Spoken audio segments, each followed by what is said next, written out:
All the viewers out there, most welcome from the state of affairs this evening. I guess, this is the third conversation on gender equality and the gender question from this very platform. I reckon conversations like these must happen because it helps to build a discourse and a narrative so that it's not fashionable to be a feminist or to criticize the patriarchy or the stuff thereof. It's important. It's the benchmark of any civilization, of any community. If it's not equal, it has to be equal. There have to be means and ways so that as a civilized community, as a civilized society, we need to understand and we need to admit the mistakes that are being committed of this large scale. Today, I have with me three very splendid people and splendid panelists. I would like to introduce them first. I have got with me Swati Pandita. She is a Delhi-based independent researcher and is an assistant professor of law. And then I have got with me Anushka. She's speaking from UK and she has recently she is a UK-based independent researcher, and she has also worked with the group for various socio-economic evaluation of the tech policies in India and United Nations Development Program. And then I have got with me Mantasha bint Rashid. She has recently completed her PhD on gender violence in Kashmir. First of all, welcome to the show. This conversation will cover mainly three things. If I'm rightly mentioning them, it's gender issue from the South Asian perspective that will be covered by Anushka, I reckon. And then we'll be having a legality of gender issue and the pitfalls and way forward, the question of gender in the laws that we have got.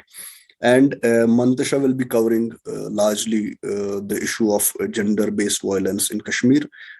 And before I start, I will just give the podium to Mantasha to draw us a landscape so that we can understand the question of gender equality. Over to you, Mantasha. Thank you so much, Miraj, for having us all here and connecting us all together. Although, in different areas of the world, but we are doing sort of similar or overlapping work around gender. And, the whole idea of mainstreaming gender, I would say, into academia or into community service, into policy or legality, is the larger thrust area of gender studies or even, feminism in academia, I would say.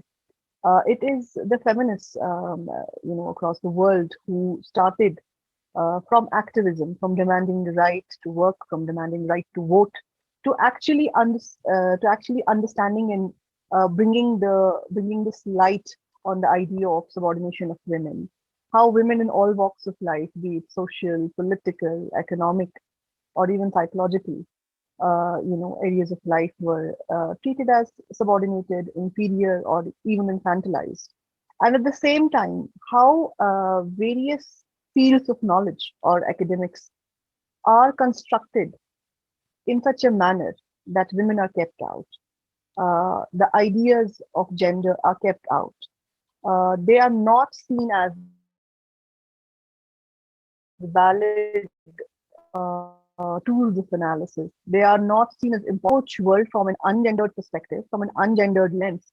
Automatically, you'll have policies, you'll have public life, and you'll have constructions, discursive constructions of culture, of language, which are very gendered. Uh, in the sense of favoring one gender over other genders. You can say they are ungendered, but at the same time they are gendered, applicable to all without considering the nuances in gender.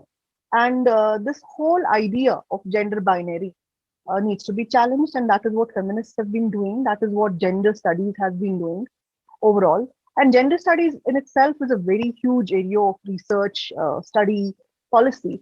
But at the same time, it basically tries to overlap with other areas of,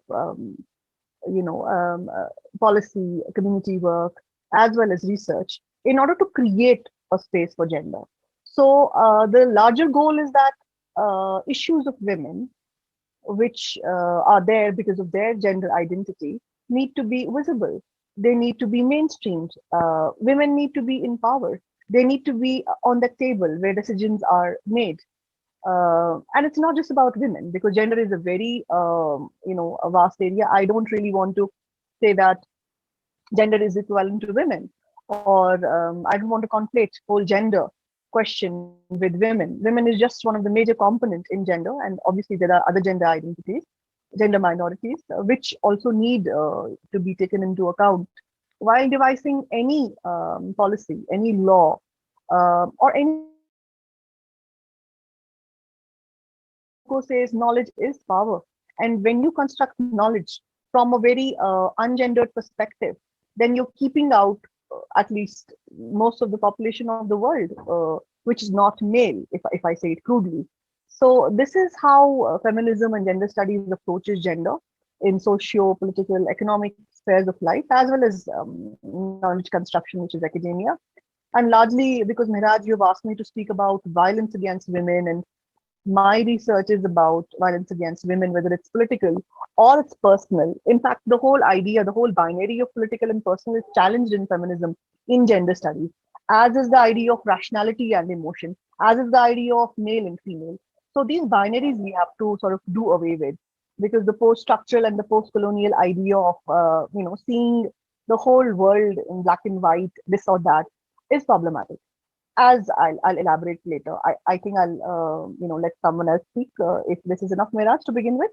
Yeah, yeah. I mean, we also lost you for a brief seconds because your network has is not working properly. But then still, the larger thing we got.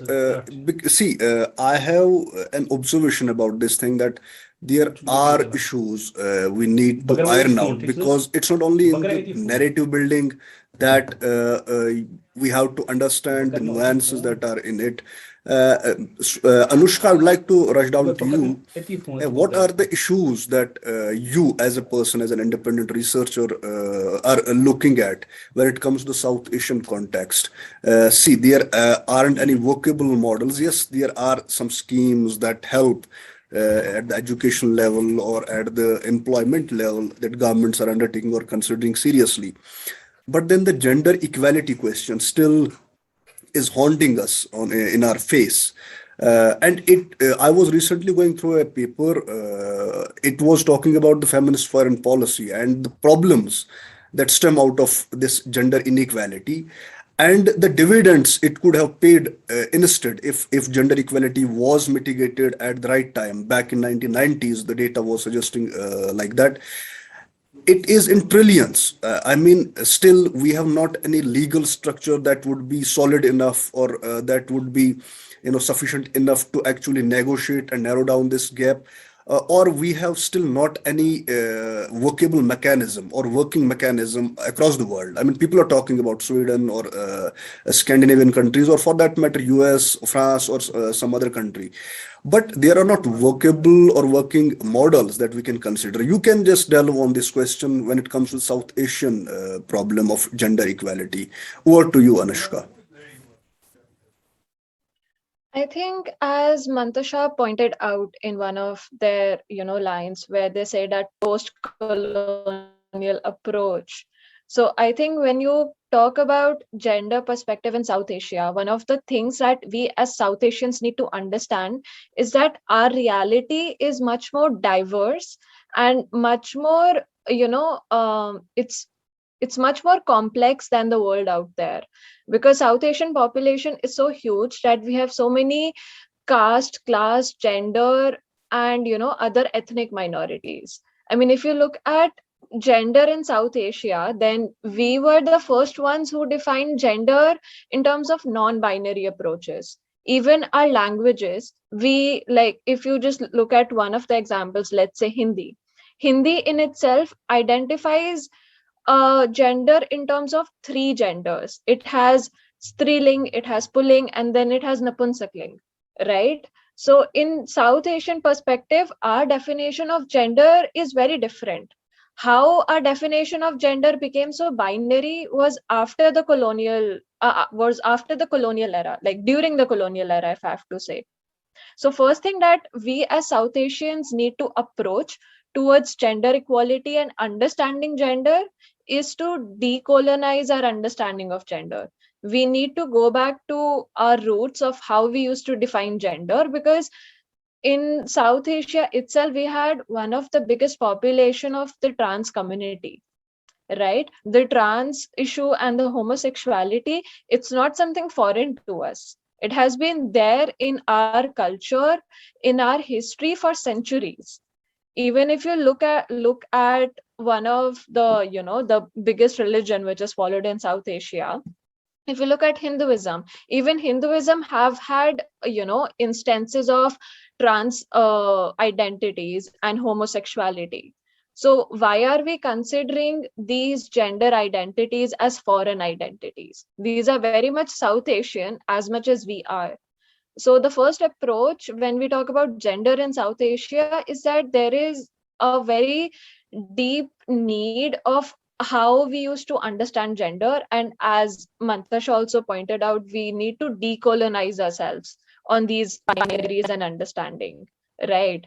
And as for the legalities, I would very much prefer if Swati implements more on it, because I understand that that's very much of her background in research. Like, I can talk about in terms of how, gender in South Asia needs to be further diversified as per the South Asian perspective, because that's what we are lacking. Yeah, When we, I will come yeah, back to you on this. yeah. Swati, you can just unmute and tell us, since most of the people don't know, is the legal process, or we can say, is the laws in India, are they gender biased, or is there a change of behavior that's needed in the execution of all those laws, even if there are so much when it comes to gender equality, despite 70 odd years post 100 sorry post 1947, still we have not been able to bridge this thing, and still laws do lack this sort of commitment or the proper execution, which results into further discrimination and further exploitation of the of women, or for that matter transgender community. You can tell us more on this. Over to Swati. Maharaj, I will take some time because like we have a lot of laws, and I will just give you example how every law, Yeah, even sure, the sure, sure. laws we consider which we consider are gender neutral, they are actually gender biased. If not, the law is not gender biased, and judicial applicability of that is biased. There are some behavioral norms. So we usually assume that law is gender neutral. It does not have any gender, or we have this goal that law should be gender neutral. We should work towards that. So, gender neutrality, what's that? If I go by Oxford Dictionary as an adjective, gender neutrality means, or gender equality means something that is applicable to every individual, irrespective of the gender. So it subscribes to the idea that policy, law, or any social institution, they should not discriminate against any individual, or every individual should have equal access to opportunities and resources, irrespective of the gender they are born with, that is assigned to them at birth, or reassigned later in life. Our Indian Constitution, because it's a grand norm, it's the most important norm in our society. Every law gets authority from this grand norm. So I will start with Constitution. Our Constitution, yes, it has this underlying principle of gender neutrality. It has made equality as one of its fundamental. If I start with preamble. Preamble says that all citizens or any citizens will be given justice, equality, and liberty. So any citizen will include every gender, transgender, male, female, whatever. Then Article 14 also says the same thing, that every person will have equality before law and equal protection of law. Article 15, this is something special to note. Article 15 says that state cannot discriminate against an individual on basis of gender or sex only. And there is this clause in Article 15 which goes one step further. It goes further than equality and goes towards empowerment. It says that state can make special laws for women, welfare of women, for their benefit. But is this like सुनने में सब कुछ अच्छा लगता है, but is this the reality? Are these laws or all these provisions or preamble or articles implemented in the same sense they were enacted, in the same spirit they were enacted? Let's start with this Article 15 only. ठीक है? Article 15 की language है कि state can make special laws for the welfare of women. So what you were trying to say here that any legislation enacted by the parliament or state legislature for the benefit of women to undo the centuries of wrong, centuries of patriarchy and misogyny is special in nature. Why have you ever heard someone say ki murder is a special provision for men who got murdered, or theft is a special provision for property that got stolen? No, because this is the norm. If anyone commits an offense against a person's body or their property, there will be some sanctions. He will be punished because this is how civilized society works. But when it comes to giving equality to women, giving them equal status, we use the term special provision. It's special. So what are you trying to imply? What is not special? What is mainstream? What is the common thing? Male behavior, or male understanding of things? Maybe. Another thing on the similar term is Maternity Benefit Act. Everyone has heard of this statute. So Maternity Benefit Act 2017 जो है, it was not enacted under Article 14. It was enacted under Article 15, Clause 3, because it is considered a special legislation. Because only women bodies and some trans bodies also go through this process of reproduction. So it is a special provision because reproduction or giving birth to a child is a special thing, as male bodies don't go through it. So here also, the legislators, who are majority of them are men only, are trying to say that anything that happened with the woman body is special in nature, and male body is the norm. So male does not give birth to it, that's a norm. If woman gives birth to a child, that's a special thing. So we have a special legislation for that.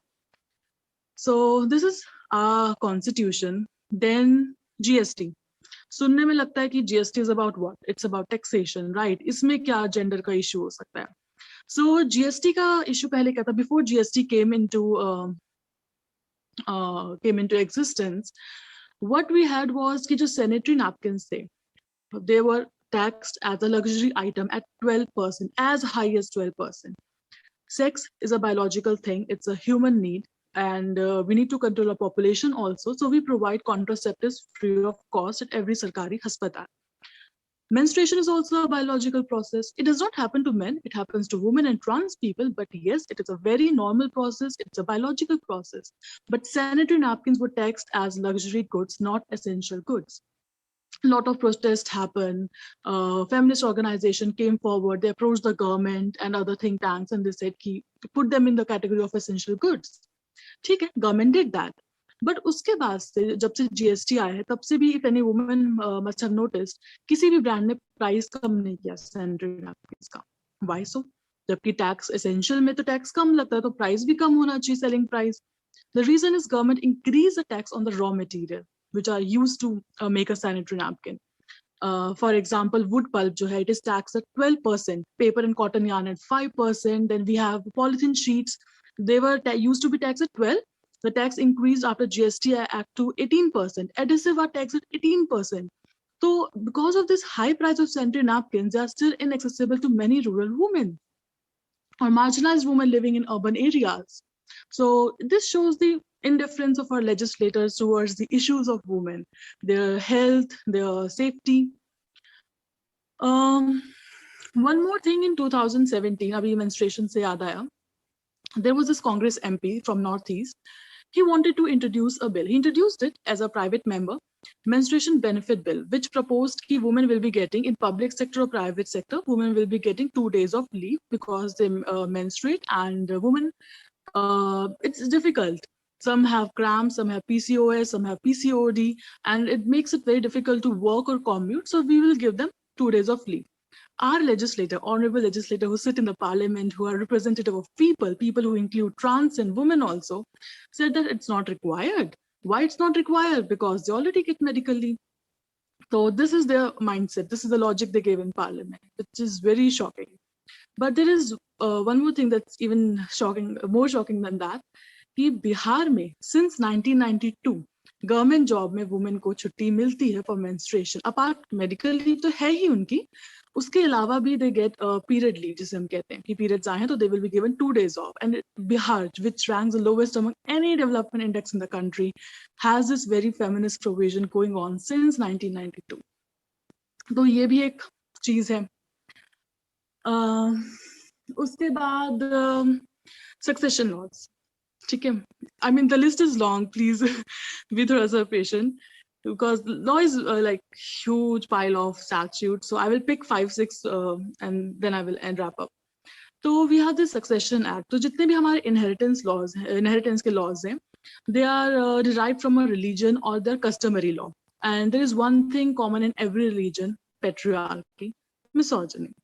तो Hindu succession act जो है उसका section 15 और 16 ये कहता है कि अगर कोई औरत है वो इन स्टेट मर जाती है, बिना विल के मर जाती है, तो her property will devolve to her husband's father and mother, यानी कि उसके फादर इन लॉ और मदर इन लॉ को उसकी प्रॉपर्टी मिलेगी, उसके सन को, डॉटर को, उनको भी मिलेगी, बट फादर इन लॉ और मदर इन लॉ को भी मिलेगी. ठीक है. नेक्स्ट सेक्शन कहता है कि in case of man dies intestate without any will, तो उसकी जो सेल्फ एक्वायर्ड प्रॉपर्टी है वो किसको जाएगी? उसके खुद के माँ बाप को, उसके फादर इन लॉ को नहीं मिलेगी. तो यहाँ पे भी हमें देखने को मिलता है कि कैसे जेंडर एक रोल प्ले करता है कि वुमेन की अगर शादी हो गई तो she has nothing to do with her parents, her self acquired property will not go to her own parents, while एक आदमी की सेल्फ एक्वायर्ड प्रॉपर्टी उसके माँ बाप को जाती है. मुस्लिम लॉ में भी we have a similar provision की जो प्रॉपर्टी है उन्हें हाफ मिलती है. और प्रैक्टिस में क्या है, रीजन क्या देते हैं लोग कि क्यों हम औरत को प्रॉपर्टी में पूरा हक नहीं देते हैं? The reason is husband has an obligation to maintain her, even if she is wealthy, even if she is earning, she can get maintenance from her husband. Second is she gets some amount, reasonable amount as meher. तो इस वजह से उसके property rights को diminish कर दिया जाता है. Then succession laws के अलावा personal laws में we have Hindu Marriage Act. तो Hindu Marriage Act की अगर आप starting का section देखेंगे, it says that this statute is applicable to any two Hindus. यानी कि हिंदू होना जरूरी है, but they can be any. So what do you understand from by any? Any should be irrespective of gender, right? It can be any gender. But if you read the language of the statute, you will realize that it has heteronormative underpinnings. जैसे कि statute में जगह जगह पे लिखा है husband and wife, bride and bridegroom. And if you go by dictionary meaning, तो we know bride is a female, bridegroom is a male. अब चलो ठीक है, पहले ये था heteronormative underpinnings were understandable because consensual homosexuality was criminalized. It was an offense in IPC. लेकिन decriminalize होने के बाद क्या हुआ? Our legislators, worthy legislators, did not bother to change the language. So अभी क्या situation है? कोई express provision नहीं है, और जब भी law में कोई express provision नहीं होता, it always create a gray area of legislative loopholes. Now the problem is all that security, all that legal protection that is given to a heterosexual couple, a married couple, is not given. It's not afforded to homosexual couples.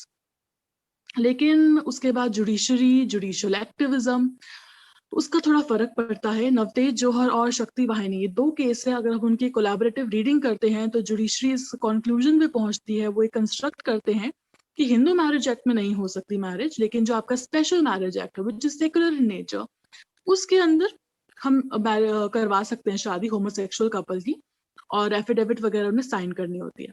लेकिन उसके बावजूद भी ये दो case और जो decriminalise वाला case था नवतेज जौहर एक्सेट्रा, उसमें एंसिलरी राइट्स की बात नहीं करी है कि शादी कर ली, ठीक है, आपने करवा दी. सेम सेक्स मैरिज अभी कोर्ट में और एक बैटल चल रहा है, अरुंधति काटजू और मेनिका गुरुस्वामी कर रहे हैं केस, पिटिशन डाली हुई है, बट दैट्स नॉट एनफ.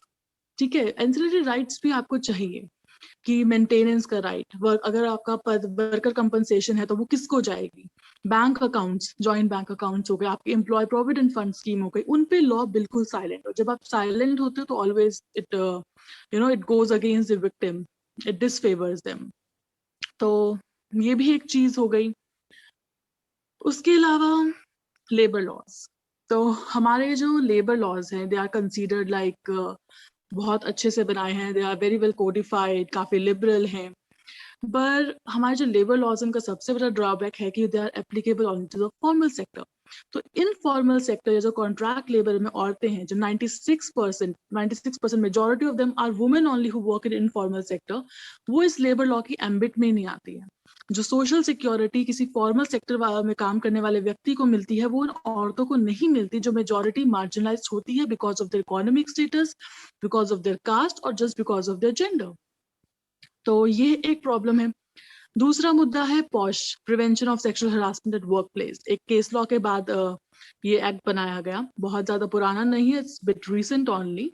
पढ़ने में लगता है कि it's a break through legislation, landmark case था, game changer type.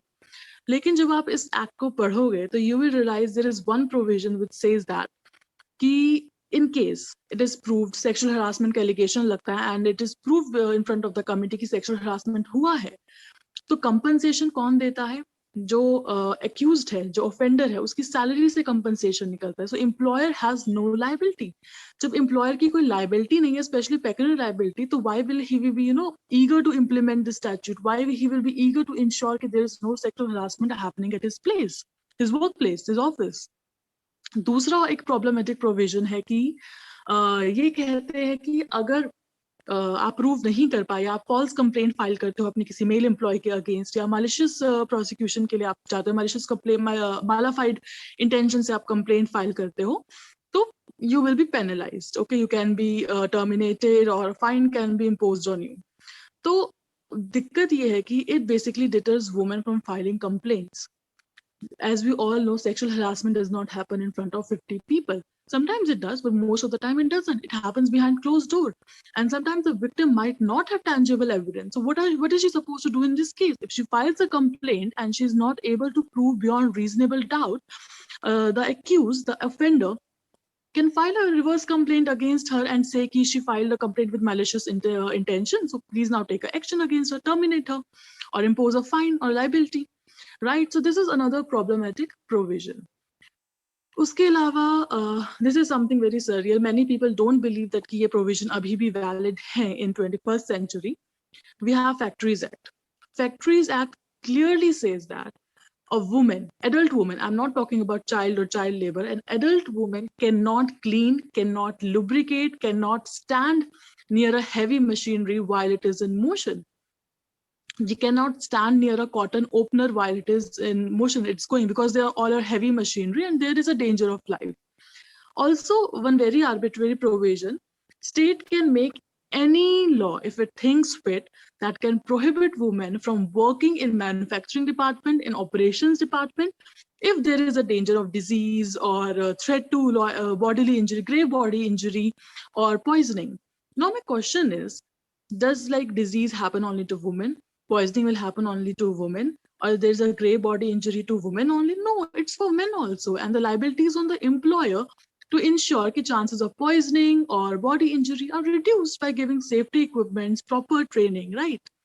But no, our legislators, lawmakers think that women are vulnerable, they should not go anywhere near the heavy machinery, and men can, even with less year of experience, they can go. Then mines act है, उसका section 46 भी बड़ा problematic है। वो भी ये कहता है कि जो औरतें हैं they can not work underground और ओवरग्राउंड एट नाइट किसी भी माइन में। ठीक है, माइन में एक हजारस इंडस्ट्री है, उसके अपने हजार है काम करने के, बट वो आदमियों के लिए भी है, वो सिर्फ औरतों के लिए तो नहीं है। नाइट टाइम की प्रॉब्लम है तो आप फ्लड लाइट लगाओ। आप उनको लॉ बना के प्रोहिबिट नहीं कर सकते कि आप रात को माइन के अंडरग्राउंड या ओवरग्राउंड काम नहीं कर सकते।